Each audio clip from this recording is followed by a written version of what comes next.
He's a licensed marriage and family therapist joining us in studio this morning.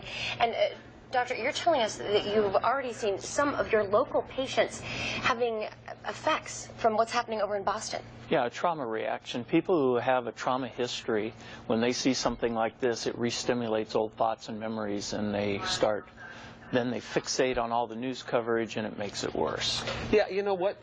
Forget that we're on TV, and you don't have to be nice to us. Does TV make it worse? Because let's be honest, we've been on the air for 4 hours and 15 minutes, and we're talking about this again and again and again. Are we helping or hurting? Both. Okay. It's a blessing and a curse. Yes. Some people really need to process and debrief, and they need to try to make sense out of senselessness. So for some people, it's helpful. For other people, though, it re-traumatizes them. It stresses them out. You know, and we haven't read them on the air. We've gotten a few comments of people saying, I really like your show. I got to turn it off today. Yeah, it's just Exactly. too hard to You watch. understand that, Yeah. don't you? Yeah. Yeah. And I've had to do the same thing as a trauma survivor.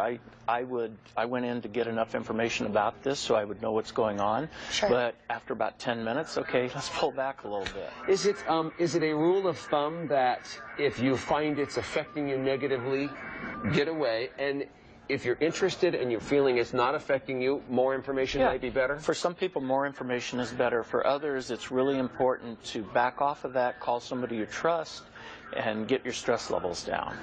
And what's going to be the scene in Boston as the people who have been there? I mean, we have 500,000 people that were spectators watching this, and the runners themselves who are just going to need so much help processing. What are their first steps? The first step is to find somebody that they can talk to where they can debrief. Critical incident debriefing is so good for first responders, but for these people that were witnessing this, a lot of them will have survivor's guilt.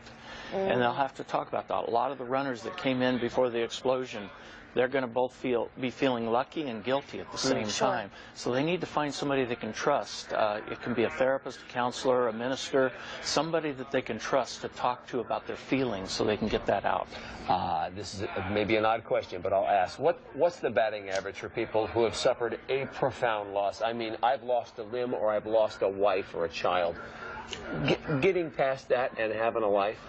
It depends how quickly they get psychological help. The research is clear. The sooner to the incident people start getting counseling and help, the better. I have one patient that didn't get help for 6 months, and it's been 3 years that he's been living in hell, as he calls it.